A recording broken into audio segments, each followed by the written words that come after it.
The champagne had gone straight to my head. That was my only excuse for agreeing to this absolutely insane dare. I can't believe you're actually going to do this. My best friend Maya hissed in my ear, gripping my arm hard enough to leave marks. Her perfectly manicured nails dug into my skin through the thin fabric of my dress. Riley, this is crazy. You don't know who that man is. I didn't. But that was precisely the point of the dare, wasn't it? Kiss a stranger at this ridiculously opulent party, collect my $200 from the betting pool, and prove to Maya and the rest of our college friends that I wasn't the boring, play it, safe girl they all thought I was. 22 years old, and I'd never done anything remotely spontaneous. Never broken a rule, never taken a risk, never lived. Just studied, worked my part-time job at the campus library, and watched life happen to other people while I observed from the sidelines. Tonight was supposed to change that. The party was unlike anything I'd ever experienced. Held in a penthouse that probably cost more than I'd earn in my entire lifetime, with floor-to-ceiling windows revealing the glittering cityscape below. Crystal chandeliers cast golden light across marble floors. Women in designer gowns and men in custom suits mingled with the ease of people who'd never worried about money a day in their lives. Maya's boyfriend had gotten us on the guest list. Some business connection of his father's, he'd said vaguely when I'd asked. An opportunity to see how the other half lived, to drink expensive champagne and pretend we belonged in this world for one night. $200. I reminded Maya, though my voice shook slightly. That's my grocery budget for a month. It's not worth getting killed over. Maya shot back. That man, he's not just some random rich guy. Look at him, Riley. Really look. I had been looking. For the past 20 minutes. I'd been watching him from across the room, working up the courage to approach. He stood near the bar, a glass of what looked like whiskey in his hand, engaged in conversation with two other men in expensive suits. But even from this distance, even surrounded by other wealthy, powerful-looking people, he commanded attention in a way that had nothing to do with money.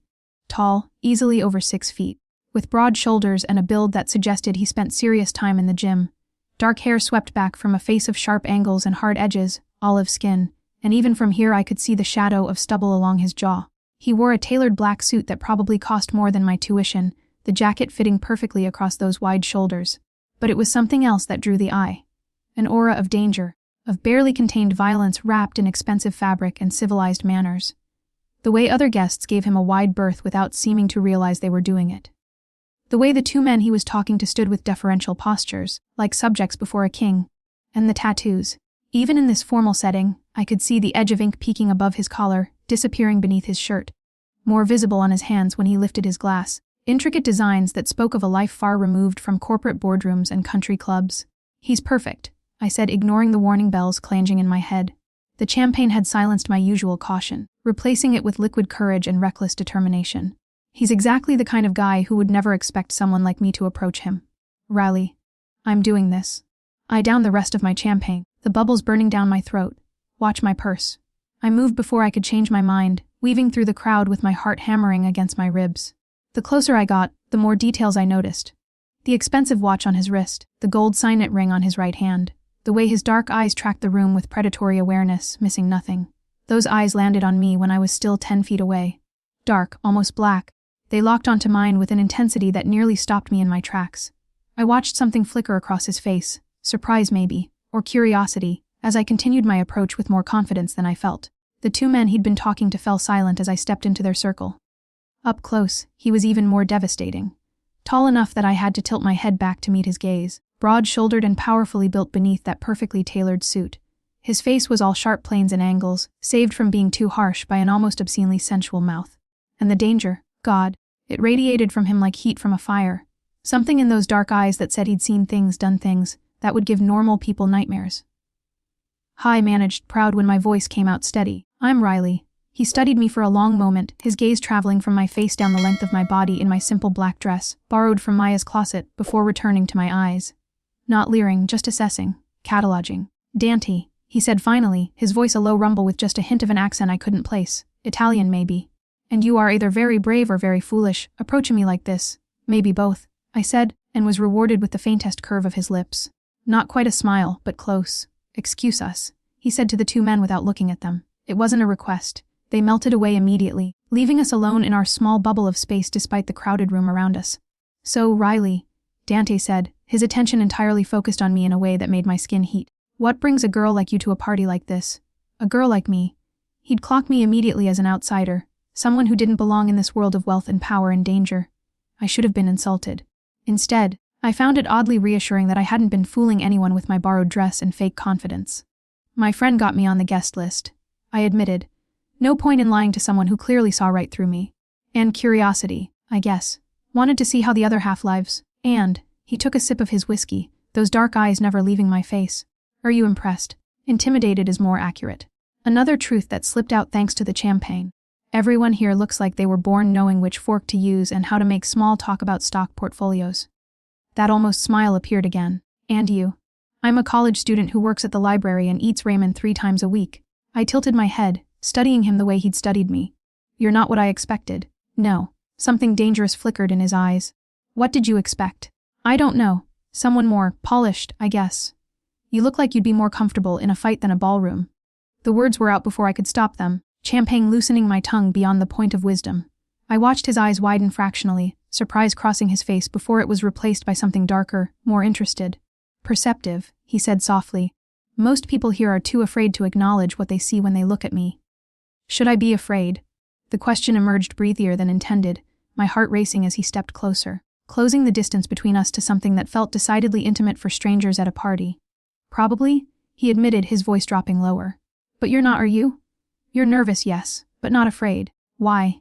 Because I was an idiot with too much champagne in my system and a dare to complete. Because standing this close to him made me feel alive in a way I'd never experienced. Because danger had never looked so appealing wrapped in an expensive suit and dark eyes that saw too much. I think, I said slowly, my pulse thundering in my ears, that you're exactly the kind of dangerous I need right now. His eyes darkened further, and I knew he'd understood the double meaning in my words. Knew and was considering it, weighing whatever he saw in my face against some internal calculation I couldn't begin to guess at.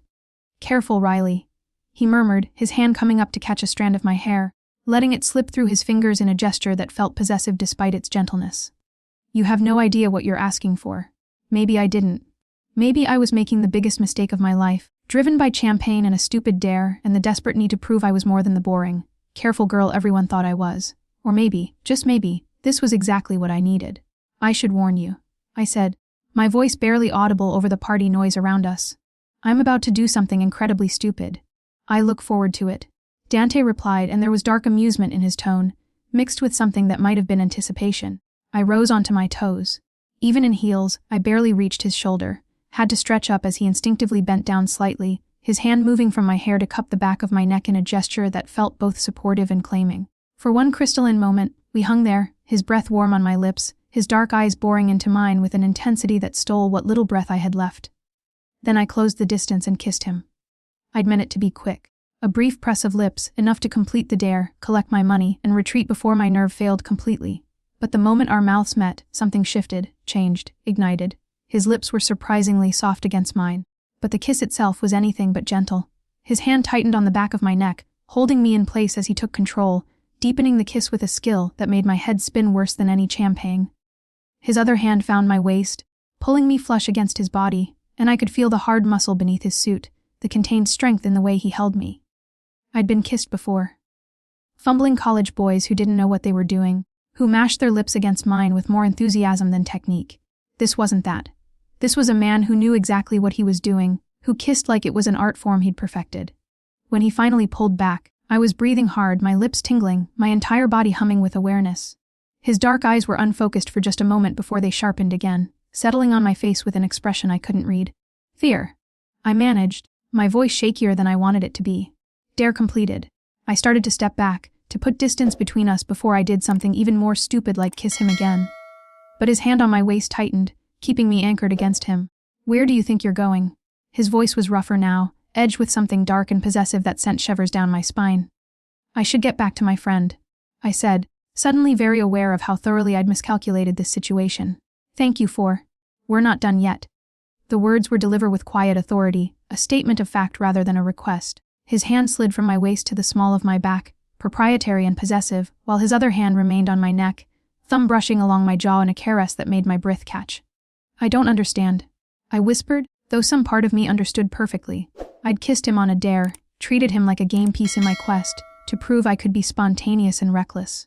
And now he was making it clear that he didn't appreciate being used for someone else's entertainment. You walked up to me, kissed me in front of half the city's elite, and now you want to just walk away. His thumb pressed slightly harder against my jaw, tilting my face up to his. That's not how this works, Riley. How what works? My heart was hammering so hard I was sure he could feel it. This, he said simply. Whatever this is that just happened between us. I don't know what you mean, I said, though the lie tasted bitter on my tongue. I knew exactly what he meant. That kiss had been more than a simple dare completion. It had been explosive, magnetic, dangerous in ways I was only beginning to understand. Don't play games with me, Dante said, his voice dropping to a near whisper that somehow cut through the ambient noise of the party. You felt it too. The moment our lips met, something changed. He was right, and denying it would be pointless. But admitting it felt like stepping off a cliff into darkness, not knowing if there was ground below or just endless falling. It was just a kiss, I tried weakly. Just a kiss. He repeated the words like they amused him. Tell me, Riley, do you make a habit of kissing dangerous strangers at parties? No. The admission came out sharper than intended. This was a first for me. Good. The satisfaction in his voice was unmistakable. Then let me be clear about something. You walked into my orbit, claimed my attention, kissed me like you were staking a claim, and now you're mine until I decide otherwise. The possessiveness in his words should have terrified me. Should have sent me running back to Maya and the safety of the familiar. Instead, it sent heat pooling low in my belly, awakening something I hadn't known existed inside me. You can't just claim someone, I protested even as my body betrayed me by leaning into his touch. I can, and I just did. His hand slid further down my back, possessive and warm through the thin fabric of my dress. The question is whether you're going to fight it or accept it. I don't even know you. But my hands had somehow found their way to his chest, feeling the hard muscle beneath expensive fabric, the steady beat of his heart. Then let's change that. He released me suddenly, leaving me feeling oddly bereft, before offering his hand. Dance with me. It wasn't a request any more than his earlier declaration had been. This was a man used to being obeyed, to having his commands followed without question. Every instinct I had screamed that I should refuse, should put distance between us, should find Maya and leave this party before I got in over my head. But when had I ever listened to my instincts? When had playing it safe ever gotten me anything but a quiet, boring life? I placed my hand in his. His fingers closed around mine, warm and strong, and he led me toward the dance floor where other couples swayed to music I hadn't even noticed until now. A live band played something slow and sultry, the kind of music that demanded close contact and intimate movement. Dante pulled me into his arms with practiced ease, one hand settling on my lower back while the other kept hold of mine. This close, I could smell his cologne, something expensive and masculine with hints of cedar and spice. Could see the faint scar above his left eyebrow, the way his dark eyes tracked my every expression with unnerving intensity. Tell me about yourself, Riley, he said as we began to move. He was an excellent dancer, leading me effortlessly across the floor despite my less than perfect skills. What brings a college student who eats ramen to a party like this beyond curiosity? A dare, actually. No point in lying when he'd probably already guessed. My friends bet me $200 I wouldn't kiss the most dangerous-looking man at the party. Something flashed in his eyes. Surprise, maybe, or respect for my honesty. And you chose me. You were the obvious choice. I met his gaze steadily. Everyone else here looks polished and safe. You look like you'd be comfortable breaking someone's kneecaps. A low chuckle rumbled from his chest, and I felt it vibrate through my body where we were pressed together. You have excellent instincts, Riley. You should probably listen to them more often. My instincts are currently telling me to run, I admitted, but I'm ignoring them. Why? His hand on my back pressed slightly harder, pulling me even closer until there was barely any space between us. Because for once in my life, I want to do something reckless. Something that makes me feel alive instead of just existing. The champagne had definitely loosened my tongue beyond the point of wisdom. Because you're the most interesting thing that's happened to me in years, and I want to see where this goes even though I know it's probably a terrible idea. Definitely a terrible idea. Dante agreed, but there was approval in his voice. I'm not a good man, Riley. The things you sensed about me, the danger you recognized, it's all true. I operate in a world where violence is currency and loyalty is bought with blood. Are you trying to scare me away? I'm trying to give you an out. His dark eyes bored into mine. Because once you're truly in my world, truly mine, there's no easy exit. You need to understand that before we go any further. This was my chance. My opportunity to thank him for the dance, collect my dare money from Maya, and go back to my safe, boring life. To be smart for once instead of reckless. What if I don't want an out? The words emerged before I could reconsider them. What if I want to see where this dangerous path leads? Something shifted in his expression, predatory satisfaction mixing with dark promise. Then you're either very brave or very foolish. You said that already. I smiled despite the nervous flutter in my stomach. I'm still deciding which one I am. Let me help you decide. He spun me suddenly, my back pressing against his chest as we continued to move, His arm banded across my waist, holding me captive. His lips brushed my ear as he spoke, his breath warm against my skin. I'm gonna tell you exactly who I am, what I do, and then you're gonna make a choice, stay or run. But know this, if you choose to stay, you're mine, completely. No games, no halfway measures. My heart hammered against my ribs. I'm listening. My name is Dante Caruso. I run one of the largest organized crime families on the East Coast. Drugs, weapons, protection, gambling. If it's illegal and profitable, my organization has a hand in it. His voice was matter of fact, discussing his criminal empire with the same casualness most people use to discuss the weather.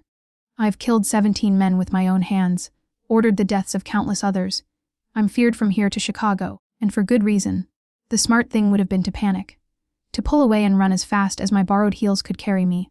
But pressed against his solid warmth, his arm secure around my waist, I felt oddly safe despite the danger he represented. Why are you telling me this? I asked quietly. Because I want you to understand what you're getting into. His hand splayed possessively across my stomach. I saw you the moment you walked into this party, Riley. Saw you watching me, working up the courage to approach. And I knew you didn't belong here, knew you were trouble I didn't need. But then you kissed me, and everything changed. How? I barely recognized my own voice, breathy and affected by his proximity. Because in that kiss, I tasted innocence and recklessness in equal measure. Felt something I haven't felt in years. Genuine desire mixed with real connection. He turned me again, pulling me back to face him, his hands framing my face with unexpected gentleness. You're dangerous to me, Riley, to the control I've spent years building. And I should let you walk away right now before this goes any further. But you won't, I said with certainty I didn't entirely understand. No, he agreed, his thumb tracing my lower lip. I won't. Because I'm a selfish bastard who wants what he wants, and I want you. The directness of his desire, the raw honesty in his admission, sent heat flooding through me. You don't even know me. Then let me learn. His forehead pressed against mine. Stay. Not just for tonight, but really stay. Let me show you my world, dark as it is. Let me claim you properly, protect you, keep you. This is insane, I whispered. We just met. You just told me you're a criminal. I told you that you were either brave or foolish. His lips curved into something that might have been a smile. Which is it going to be, Riley? I thought about my life back at school. The endless studying, the part-time job shelving books, the weekends spent alone in my dorm room because I was too shy to really connect with people. The safe, predictable path I'd been following since high school, playing by all the rules and getting exactly nowhere. And I thought about the way Dante made me feel. Alive, desired, seen in a way I'd never experienced. Dangerous, yes, but also exhilarating, like standing on the edge of a cliff with my arms spread wide, ready to either fly or fall. I want to stay, I heard myself say. But I have conditions. Interest sparked in his dark eyes. Name them. I'm still in school. I'm not dropping out or abandoning my education. The words came firmer now, my brain finally catching up to my heart. And I need honesty. No lies. No pretty stories to make your world seem less dark than it is. Agreed. He said it without hesitation. Anything else? If I want to leave, if this gets too intense or too dangerous, you let me go. No threats, no manipulation, no making me stay when I want out. This one he considered longer, his jaw tightening. I can promise I'll never threaten you or hurt you. But walking away from me, from my world, it's not as simple as just leaving. Once you're in, once people know you're mine, you become a potential target, a liability. Letting you go means putting security measures in place, ensuring you're protected even from a distance. The reality of what I was agreeing to started to sink in. This wasn't just dating a dangerous man. It was entering an entire world I didn't understand, accepting protection and possession in equal measure. I'm scared, I admitted quietly. Good. His hands moved from my face to my shoulders, grounding and reassuring. Fear keeps you alert, keeps you safe. I'd be more concerned if you weren't scared. Will you protect me? The question emerged smaller than I intended. From whatever dangers come with being yours.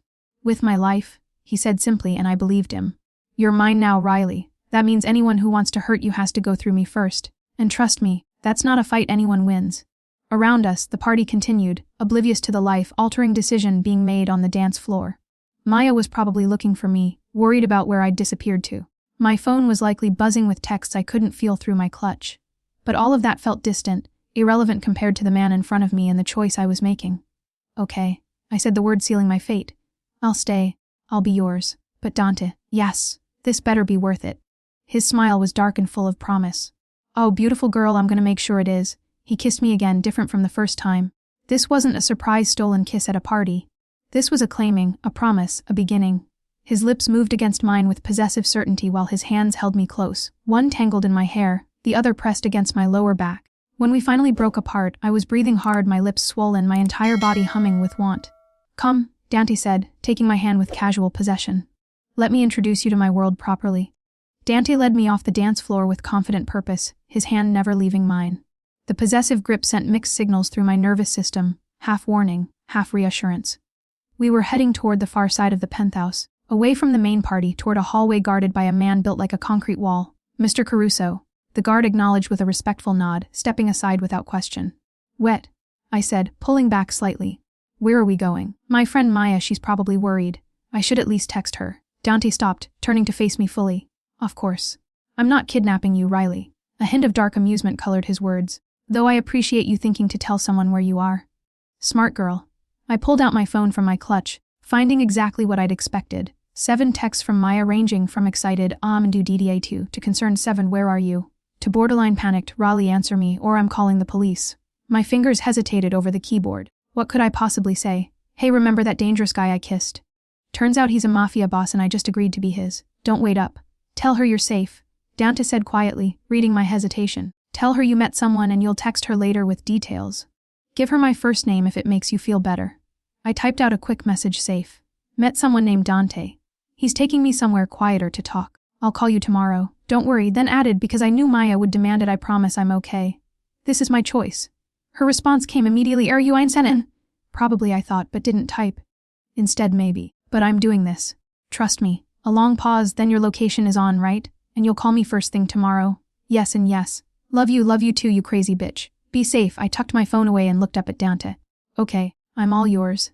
Something heated flashed in his dark eyes at my phrasing. Careful saying things like that, Riley. I might take you literally. Maybe I want you to. I replied with more bravado than I felt. He studied me for a long moment, then tugged me gently forward. Come. There are people you should meet if you're going to be part of my life. The hallway opened into a private lounge area, separated from the main party by both distance and heavy doors that muffled the music to a distant thrum. This room was smaller, more intimate, decorated in dark leather and rich wood. Floor to ceiling windows revealed the city sprawling below, lights glittering like scattered diamonds. 4 men occupied the space, all in expensive suits, all radiating the same dangerous energy I'd sensed in Dante. Conversation stopped abruptly when we entered, 4 sets of eyes locking onto me with varying degrees of curiosity and suspicion. Gentlemen, Dante said, his hand moving to the small of my back in a possessive gesture. This is Riley. She's under my protection as of tonight. The words hung in the air, heavy with meaning I was only beginning to understand. Under his protection. Not just a date, not just someone he was interested in. Something more official, more binding. Boss. One of them said, a tall man with a scar running down his left cheek. With respect, shouldn't we discuss this? There's nothing to discuss, Marco. Dante's voice hardened slightly. I'm informing you, not asking permission. Marco's jaw tightened, but he nodded. Of course, Miss Riley, welcome. The others echoed the greeting with varying levels of enthusiasm. I felt like I was being evaluated, weighed and measured against some standard I didn't understand. Riley, these are my most trusted men. Dante continued, guiding me further into the room. Marco my second, in command. Vincent handles security. Luca oversees our financial operations. And Anthony manages our information networks. You mean he's your hacker? I said before I could stop myself, earning surprised looks from all 4 men. Anthony, the youngest of the group with sharp eyes behind wire-rimmed glasses, cracked a smile. I like her already. She's perceptive. Dante said, a note of pride in his voice that sent unexpected warmth through me. And brave enough to kiss me in front of half the city's elite on a dare. A dare. Vincent raised an eyebrow. Boss, you were marked by a college girl on a dare. $200. I supplied helpfully, then immediately wondered if that information made me look worse. My friends bet me I wouldn't do it. Luca laughed, a sound like rolling thunder. I'm assuming you collected. Not yet. I got distracted. I glanced up at Dante. By the way, can I still collect if I ended up actually wanting to kiss you? I'll give you $2,000, Dante said smoothly. Consider it a finder's fee for walking into my life. My eyes widened. That's insane. The dare was for $200. Then consider the rest a welcome gift. He guided me to a leather sofa, sitting and pulling me down beside him with casual possession. Riley is a student. She works at a library and, by her own admission, eats ramen 3 times a week. That's about to change. I can't accept money from you. I protested, even as part of me calculated what $2,000 could do for my perpetually empty bank account. We just met. You're mine now, Downey said simply. That means I take care of you. Besides, you'll need a new wardrobe. The dress you're wearing, while lovely, is borrowed, isn't it? Heat flooded my cheeks. Of course he'd noticed. How did you know? It doesn't quite fit right. His hand traced along my side, proving his point where the fabric didn't sit quite flush against my ribs.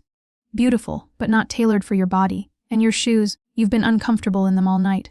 The casual observation should have embarrassed me. Instead, I felt oddly seen, noticed in a way that made me matter. I'm a college student, I said quietly. Designer clothes aren't exactly in my budget. They are now. He pulled out his phone, typed something quickly. My assistant will contact you tomorrow to arrange a shopping appointment. Whatever you want, whatever you need, it's yours. Dante, this isn't negotiable, Riley. His dark eyes met mine. You're under my protection, which means you're a reflection of me. I won't have you struggling financially when I have more money than I could spend in 3 lifetimes. Pride warred with practicality. The idea of being someone's kept woman made my feminist sensibilities recoil, but the reality of my student loan debt, my perpetually empty bank account, the stress of juggling school and work made his offer tempting. I'm still working, I said firmly. I'm still going to classes. I'm not becoming some trophy girlfriend who shops all day. I wouldn't want you to. Genuine respect colored his words. Your education matters. Your independence matters. But there's no reason you should eat ramen when I can ensure you're properly fed. No reason you should stress about rent when I own half the buildings in this city. Marco cleared his throat. Boss, we should discuss security protocols. If Miss Riley is going to be involved, there are arrangements to make. Tomorrow, Dante said dismissively. Tonight I just want to enjoy her company. With respect? Marco pressed. The moment you introduced her to us, she became a potential target. The Rossi family alone willed. As already aware, Dante cut him off sharply. Nico Rossi is at this party. He saw me kiss her, saw me claim her on the dance floor. By now, every major family in the city knows I've taken someone under my protection. Which is exactly why we're having this conversation here, privately, instead of out in that crowd. Ice slid down my spine. Target, what do you mean? Target. Dante turned to me, his expression serious. I told you my world was dangerous. That includes the reality that my enemies might try to get to me through you. It's why I asked if you wanted to stay, why I need you to understand what you're agreeing to. The champagne buzz had worn off completely now, leaving cold reality in its wake. You're saying people might try to hurt me because of you. They might try. Dante agreed. They won't succeed. Marco, arrange for a full security detail starting tomorrow. I want eyes on her 24/7. Riley, he turned back to me. I'll need your class schedule, your work schedule.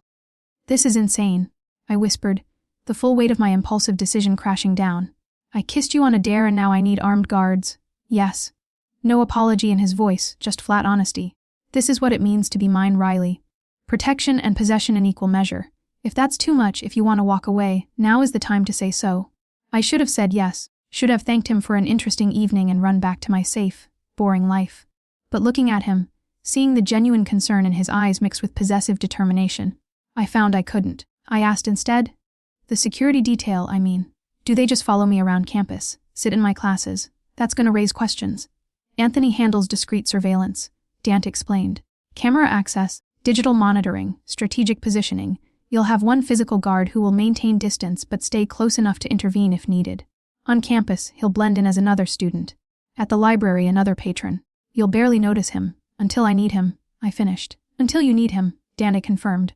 Or until someone threatens you, at which point subtle becomes irrelevant. Vincent leaned forward. Miss Riley, I'll be handling your security personally until we have permanent arrangements in place. You should know that we take protection very seriously. Our job is to keep you safe without interfering with your life. How often does this happen? I had to ask. Woman needing protection because they're involved with you. Never. Marco answered before Dante could. Boss doesn't do relationships. Doesn't bring women into the organization. You're the first in the 15 years I've worked for him. The information sat heavy in the air between us. I was an anomaly, an exception to rules Dante apparently lived by. Why me? The question emerged barely above a whisper. What made me different? Dante's hand came up to cup my face, his thumb tracing my cheekbone with unexpected gentleness. Honestly, I don't know. Maybe it was the courage it took to approach me. Maybe it was that kiss. Maybe it was the way you looked at me like I was dangerous but worth the risk anyway. His dark eyes held mine. All I know is that the moment your lips touched mine, something clicked into place. And I'm not letting you go. The possessiveness should have frightened me. Instead, it sent warmth pooling in my belly, made me feel desired and valued in a way I'd never experienced. This is crazy, I said, but I was leaning into his touch. Completely insane, he agreed, but also inevitable. From the moment you walked toward me with determination in your eyes, this was always going to end with you being mine. Arrogant, I accused without heat. Honest, he corrected, then proved it by kissing me again. Right there in front of his men, claiming me as thoroughly as any words could. When Dante finally released me from the kiss, I was breathing hard and extremely aware of the 4 men who'd just witnessed our display. Heat flooded my cheeks as I pulled back slightly, but Dante's hand on my waist kept me anchored against his side. Gentlemen, you're dismissed, Dante said without taking his eyes off me. Marco, I want that security detail in place by morning. Vincent, coordinate with Anthony on surveillance. Luca, make sure her financial situation is handled by tomorrow afternoon. Wait, what? I turned to look at him. What financial situation? Student loans, rent, any outstanding debts? He said it like it was obvious. They'll be cleared by close of business tomorrow. You can't just pay off my student loans! My voice came out higher than intended. That's thousands of dollars. $73,412. Anthony supplied helpfully from across the room. Sorry, couldn't help running a basic background check once the boss claimed you. Also, your landlord is an asshole who's been overcharging you for that studio apartment. I stared at him. You looked into my finances. In the last 20 minutes. 15 actually. He had the grace to look slightly apologetic. It's what I do. And for what it's worth, your credit score is impressive given your income. This is insane, I said again, turning back to Dante. You can't just buy me. That's what this feels like you're buying me with money and security and I'm taking care of what's mine. Dante interrupted firmly. There's a difference. You're still Riley, still independent, still going to school and work, but you're not going to struggle anymore. Not when I have the means to make your life easier. I barely know you, I protested weakly. Then let's change that. He stood, pulling me up with him. Everyone out. Riley and I need to talk, privately. The 4 men filed out without protest, though Marco shot me a look I couldn't quite interpret before the door closed behind him. Then it was just Dante and me in the quiet lounge, the party a distant hum through the walls. You're overwhelmed, Dante observed, guiding me back to the sofa. Talk to me. What's going through your head? Where did I even start? 2 hours ago, I was a normal college student coming to a party on a dare. Now I'm apparently someone's. What am I exactly? Girlfriend feels too simple. Property feels too harsh. You're mine, Dante said simply. We can define it however you want, but the core truth is that simple. I've claimed you, and I'm not letting go. What if I want to let go? I had to ask, even though some part of me already knew I didn't want that. His jaw tightened. Then we'll deal with that when it happens. But Riley, be honest with yourself. You felt what I felt in that kiss. The connection, the chemistry, the rightness of it. Don't tell me you want to walk away from that. He was right, damn him. That kiss had been unlike anything I'd ever experienced, and sitting here with him, despite the insanity of the situation, felt more real than anything in my carefully planned life. I'm scared, I admitted. Everything is happening so fast. The security detail, the money, meeting your people. It's too much. Then we'll slow down. He took my hand, threading his fingers through mine. The security is non-negotiable. That starts tomorrow regardless. But everything else, we can take at whatever pace you need. What about the student loans? Consider it a gift. Or a loan if it makes you feel better, though I'll never collect. His thumb traced circles on the back of my hand. I have more money than I know what to do with, Riley. Letting you stress about debt when I could solve it with a phone call seems pointless.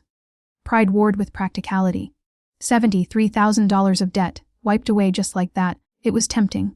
God, it was so tempting. Can I think about it? I asked. The money stuff, I mean. It's a lot to process. Of course. He lifted my hand to his lips, pressing a kiss to my knuckles. Take all the time you need, though I should warn you, I'm not particularly patient when it comes to things I want.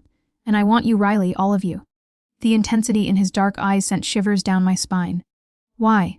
The question burst out before I could stop it. Marco said you don't do relationships.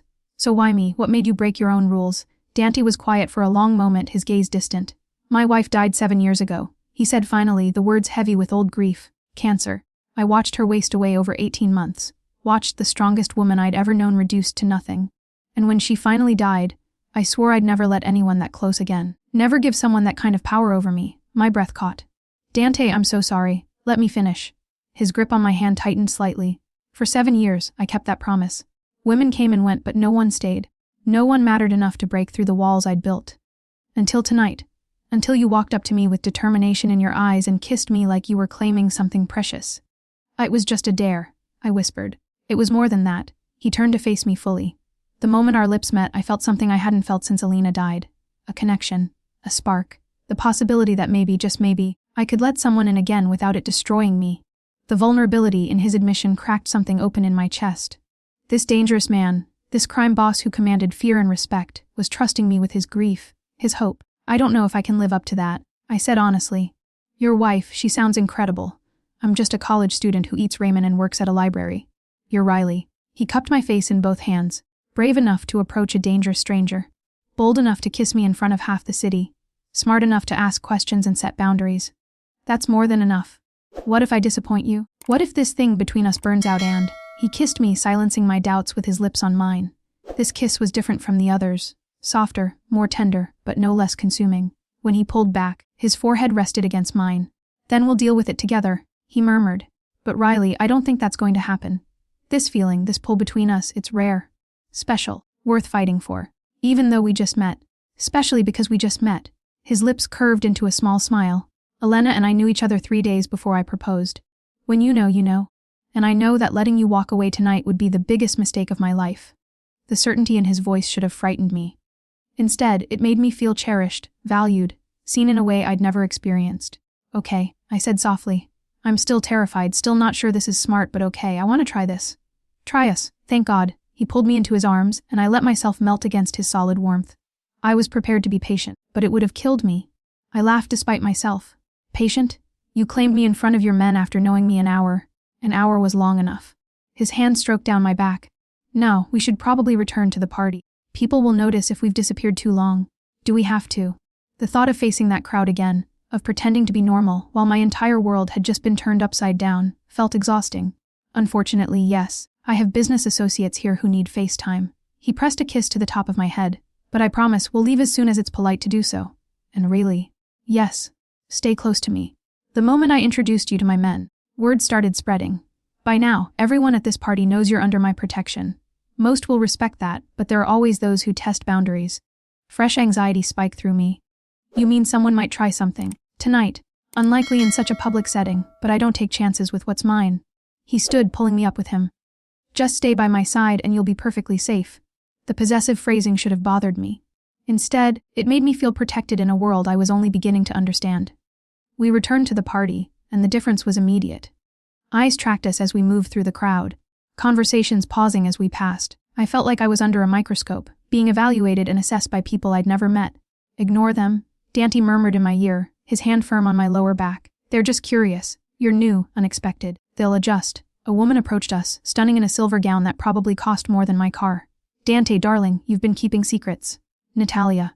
Dante's voice cooled noticeably. "I didn't realize you were invited. Antonio is here on business. I'm merely his +1. Her eyes, cold and calculating, swept over me. "And who is this? She looks rather young." "This is Riley," Dante said. "She's under my protection." "How?" "Unexpected." Natalia's smile didn't reach her eyes. "I didn't think you were in the market for a new pet." "Careful," Dante warned softly, but there was steel beneath the silk. "That's not a line you want to cross." "Of course not." She smiled wider, all teeth and malice. "It's lovely to meet you, Riley. Do enjoy the party." She swept away, leaving me feeling distinctly uncomfortable.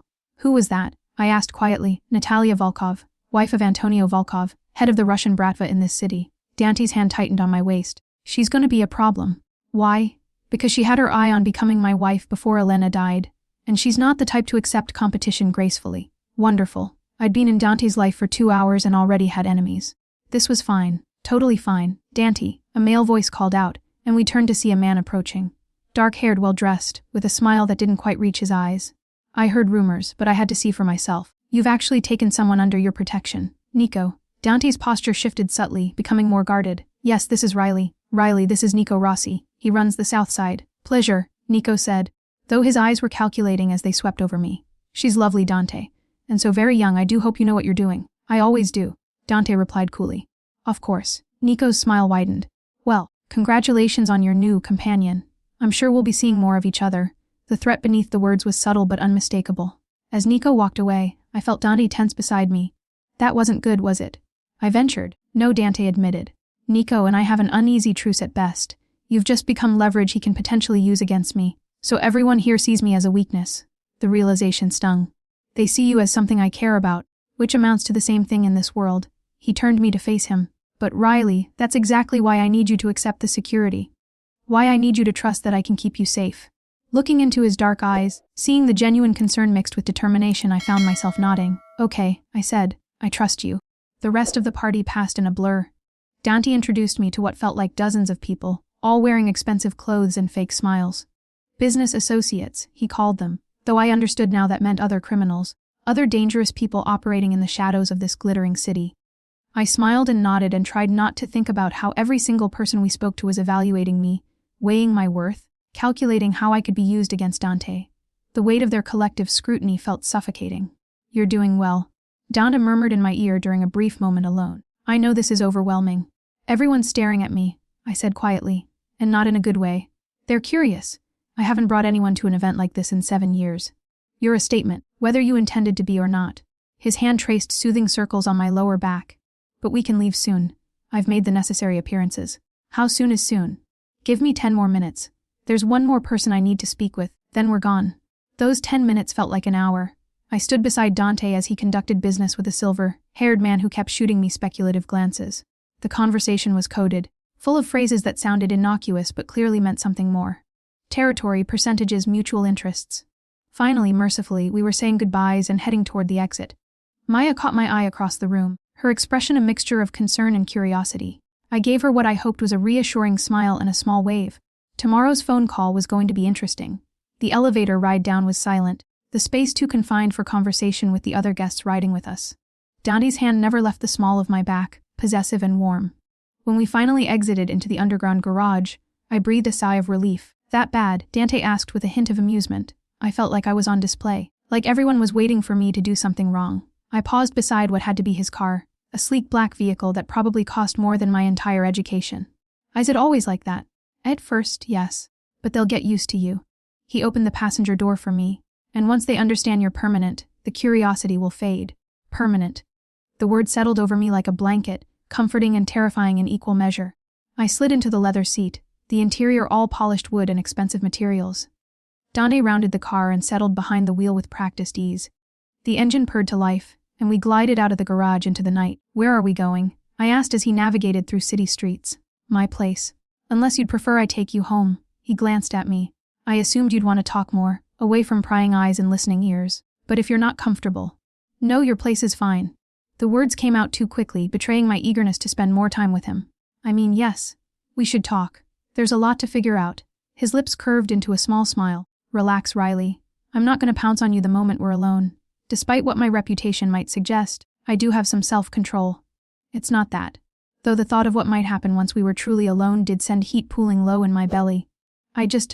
This whole night has been surreal. I keep waiting to wake up and find out it was all some champagne-induced dream. If it helps, I feel the same way. He took a turn onto a wider avenue. I went to that party expecting boring conversations and political maneuvering. Instead, a beautiful woman walked up to me and turned my entire world upside down. I'm not beautiful, I protested automatically. I'm average, normal, you're stunning. His voice was firm, brooking no argument. And if no one's told you that before, they're blind. I didn't know what to say to that, so I stayed quiet, watching the city slide past outside the window. We drove for maybe 15 minutes before pulling into another underground garage, this one belonging to a high-rise that gleamed with wealth. The elevator required a key card to access the penthouse level. Of course Dante lived in a penthouse. Where else would a crime boss live? The doors opened directly into his apartment, and I stepped out into a space that made the party penthouse look modest. Floor-to-ceiling windows revealed the city sprawling in all directions, lights glittering like stars. The decor was masculine but not cold.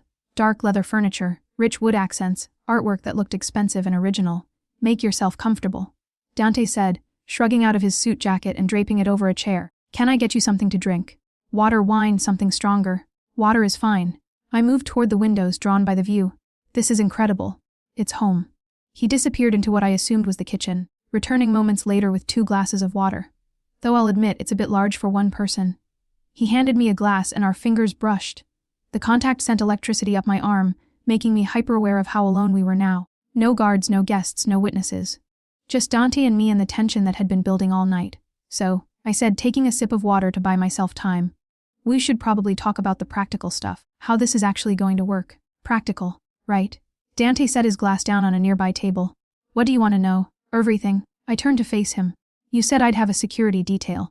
What does that actually mean? Someone following me around campus, sitting outside my classes. Vincent will assign someone to be your primary guard. They'll maintain a discreet distance most of the time, but close enough to intervene if needed. He moved closer, and I found myself tracking his movements like prey watching a predator. On campus, they'll blend in as a student. At the library, another patron. You'll barely notice them. What about my dorm room? You're moving out. Not a request, a statement. I have several properties that would be more secure. You can choose which one you prefer, but staying in student housing is no longer an option. My spine stiffened. You can't just tell me to move. I have a lease. Roommates. Who you barely know and who leave you alone most weekends. He interrupted gently. Anthony's very thorough. And your lease has a clause allowing you to break it with 30 days' notice. I'll handle any financial penalties. You had your hacker look into my living situation. Outrage warred with something else. The uncomfortable realization that he was right.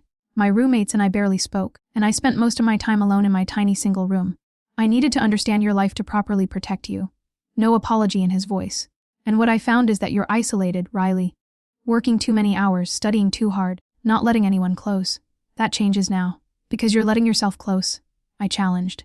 Because we're letting each other close, he corrected, closing the distance between us. This goes both ways, beautiful. You're getting access to my world, my protection, my resources. And I'm getting you. All of you. No more hiding behind books and busy schedules.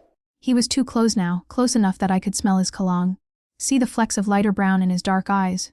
Close enough that my heart started racing for reasons that had nothing to do with fear. What if I'm not ready for all of this? The question emerged barely above a whisper. Then we go slower. His hand came up to cup my face, thumb tracing my cheekbone.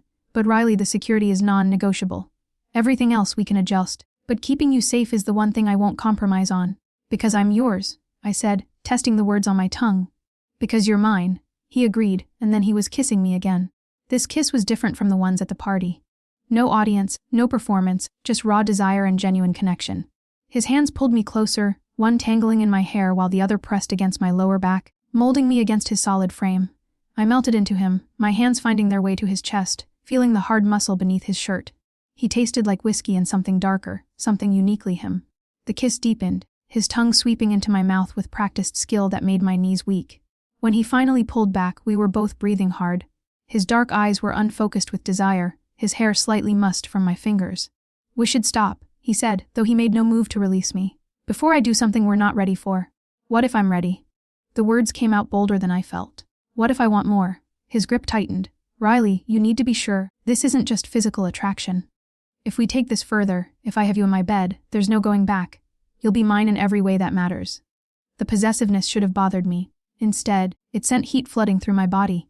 I'm sure, I said, surprised by how much I meant it. I've spent my whole life playing it safe, being careful. Tonight I want to be reckless. With you. Something dark and hungry flashed in his eyes. You have no idea what you're asking for. Then show me. He studied my face for a long moment, searching for doubt or hesitation. Whatever he saw satisfied him because he smiled, slow and dangerous and full of promise. Last chance to back out. He murmured against my lips. Because once I have you, Riley, I'm never letting go. Good? I breathed. I don't want you to. He kissed me again, harder this time, claiming rather than asking. His hands moved with purpose, one sliding into my hair to angle my head where he wanted it, the other tracing down my side to grip my hip possessively. I lost myself in the sensation. In the heat and pressure and overwhelming rightness of being in his arms. When he lifted me, I wrapped my legs around his waist instinctively, gasping as he carried me through the penthouse toward what had to be his bedroom. The space was as masculine as the rest of his home, dark colors, expensive furnishings, a massive bed that dominated the room. He set me down on the edge of it, and I watched with wide eyes as he stepped back, his hands moving to the buttons of his shirt. Wet, I said, and he froze immediately. I want to. Understanding flickered across his face, followed by approval. He moved back within reach, and I stood on shaky legs, my hands replacing his on the buttons. One by one, I worked them free, revealing inches of tanned skin and hard muscle beneath. When I pushed the shirt off his shoulders, I caught my breath. His torso was a work of art, defined abs, broad chest, shoulders that spoke of serious strength. But it was the tattoos that drew my eye. Intricate designs covered his chest and ribs, flowing over his shoulders and down his arms in sleeves of ink. Religious imagery mixed with geometric patterns, Italian script winding between roses and skulls. You're staring, he observed, amusement coloring his voice. You're beautiful. I replied honestly, reaching out to trace one of the designs. What do they mean? Some are protection. Some commemorate people I've lost. Some simply mark significant moments in my life. His hand caught mine, bringing it to his lips. But tonight isn't about my past, Riley. It's about our future. He kissed me again, and this time there was no hesitation, no holding back. His hands found the zipper of my dress, slowly lowering it as his lips traced down my neck, finding sensitive spots that made me gasp. The dress pulled at my feet, leaving me in just my underwear and borrowed heels. I should have felt exposed, vulnerable. Instead, I felt powerful under his heated gaze, desired in a way I'd never experienced. Perfect, he murmured, his hands spanning my waist. Absolutely perfect. He lowered me back onto the bed, his body covering mine as he proved with actions what words couldn't express, that I was his, completely and irrevocably, and he was mine in return. I woke to sunlight streaming through floor, to ceiling windows and the unfamiliar weight of an arm draped across my waist. For a disoriented moment, I couldn't remember where I was. Then the events of last night came flooding back. The party, the dare, the kiss that changed everything. Dante. I turned carefully, not wanting to wake him, and found myself face to face with the man who'd claimed me so thoroughly just hours ago. In sleep, he looked younger, less dangerous. The hard lines of his face had softened, dark lashes fanned against his cheeks, his breathing deep and even. My body ached in unfamiliar places, a pleasant soreness that reminded me of exactly how the night had ended. Heat flooded my cheeks at the memory. I'd been with guys before, fumbling college hookups that left me wondering what all the fuss was about. Last night had been nothing like that. Dante had been patient and demanding in equal measure, taking his time to learn what made me gasp, what made me beg, until I was completely undone in his hands. "You're thinking too loud," Dante murmured, his eyes still closed but a slight smile playing at his lips. "Sorry, didn't mean to wake you. I'm a light sleeper, occupational hazard." He opened his eyes and I was pinned by that intense dark gaze. "Good morning, beautiful, morning." I suddenly felt shy, which was ridiculous given what we'd done last night. "Did you sleep well?" "Best I've slept in years." His hand traced lazy circles on my bare hip beneath the sheets. "You?" "Same." I bit my lip. "Dante, about last night. Regrets." His voice was carefully neutral, but I saw tension creep into his shoulders. "No," I said quickly. "God, no. It was amazing. You were amazing. I've never done anything like that before. Being so spontaneous, so reckless. And," he rolled onto his side, propping his head on one hand as he looked down at me. "And it's terrifying. I met you 12 hours ago, and now I'm in your bed, in your life, with security guards being assigned to follow me around." I forced myself to meet his gaze. "This is insane. You know that, right?" "Completely insane," he agreed easily. "Also inevitable. From the moment you kissed me, this was always going to happen. Riley, you're very sure of yourself." "I'm sure of us." His hand moved from my hip to cup my face. "I know this is fast. I know it defies logic and common sense. But I also know that what we have is rare, worth fighting for, worth the risk." My phone buzzed from somewhere in the room, probably still in my clutch from last night. The sound shattered our intimate bubble, bringing reality crashing back. "That's probably Maya," I said. "I promised to call her this morning." "Then call her." Dante pressed a kiss to my forehead before rolling out of bed with unselfconscious grace. I tried not to stare at his naked body as he pulled on a pair of black boxer briefs. "I'll make coffee. Take your time." He disappeared through the bedroom door, leaving me alone to find my phone and face Maya's inevitable interrogation. I located my clutch on the floor near the door, my dress draped over a chair where Dante must have placed it. 13 missed calls from Maya, along with a string of texts that ranged from concerned to panic to resigned. I hit her number, and she answered on the first ring. "Riley Marie Chen, I swear to God if you're not okay I'm calling the police." "I'm fine, Maya. I'm sorry I worried you." "Fine, Finnan. You disappeared with a man we know nothing about, and I haven't heard from you in 12 hours. Where are you?" "I'm at his place." "No point in lying. Maya would see right through me anyway. And before you freak out, I'm completely safe. He's been nothing but respectful." A pause. "Did you sleep with him?" Heat flooded my cheeks. "That's none of your business." "Oh my God, you did." "Riley, you don't do spontaneous hookups. You plan everything, including your hookups, which is why you've had exactly 3 boyfriends in your entire life. 4, if you count Marcus from freshman year. Marcus doesn't count. You held hands twice." Maya's voice softened. "Seriously though, are you okay? Not hurt or scared or feeling pressured?" "I'm really okay," I said honestly. "I know this is crazy and fast and completely unlike me. But Maya, he's different. Being with him feels right in a way nothing else ever has. That's either really romantic or really concerning, and I'm not sure which." A sigh. "What's his full name?" "I'm running a background check." I hesitated. How much should I tell her? That he was a crime boss seemed like information that might make her panic and actually call the police. "His name is Dante Caruso," I said carefully. "Wealthy. In import-export." "Import-export, right." Maya's tone suggested she wasn't buying it. "What does he really do?" "Maya, Riley, I love you. Which means I need to make sure you're not getting involved with someone dangerous. So either you tell me the truth, or I'm showing up at whatever address your location is sharing from and demanding answers in person." I closed my eyes. He's connected to some organizations that operate outside the law. Silence. "Then, are you telling me you spent the night with a criminal? It's more complicated than that." "It's really not." Her voice pitched higher.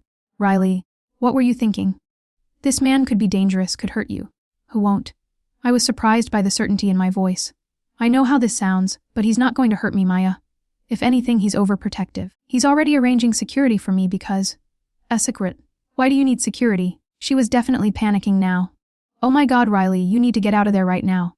Come home, and we'll figure this out." "I'm not coming home," I interrupted. "Or rather I am, but just to pack. I'm moving out of the dorms." "You're hot." Maya, listen to me.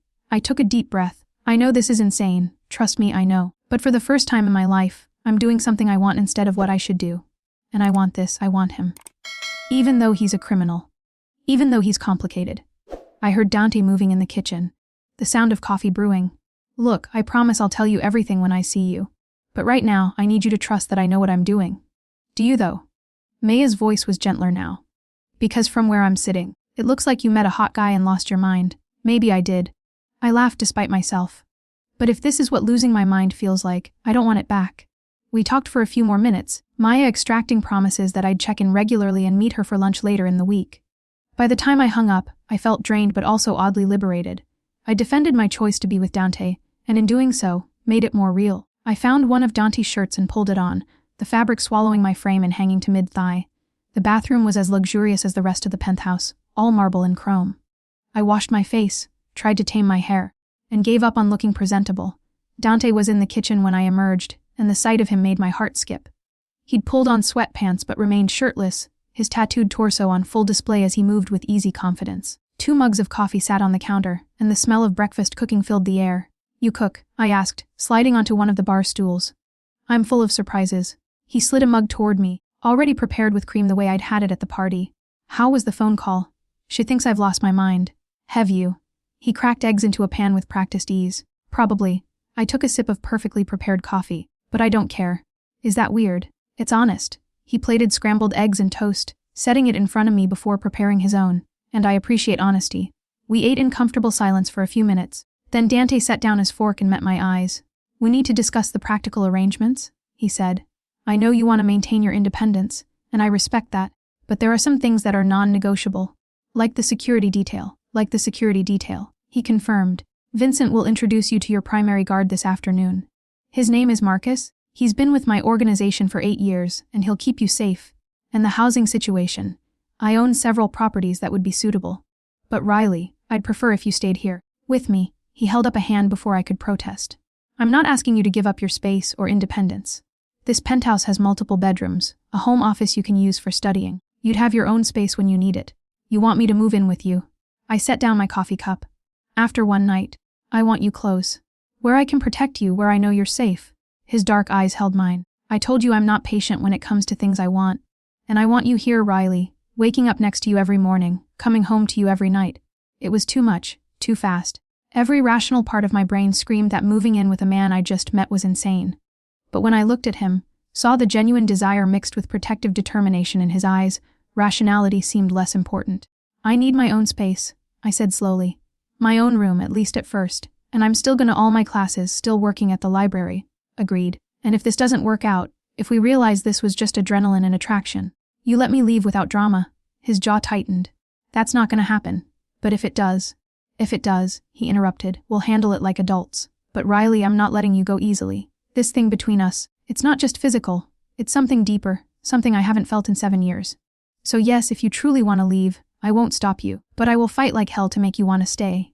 The intensity of his declaration sent warmth flooding through me. Okay, I heard myself say, I'll move in, but we take things one day at a time. One day at a time, he agreed, coming around the counter to pull me into his arms. Starting with today, we'll get your things from the dorm, set you up in the guest room, let you get comfortable here. Just like that, you're okay with me having my own room. For now, his lips curved into a dangerous smile. But fair warning, beautiful, I plan to seduce you into my bed every chance I get. Last night was just the beginning. Heat pooled low in my belly at his words. That's not fair. Using sex to manipulate me. I'm not manipulating you.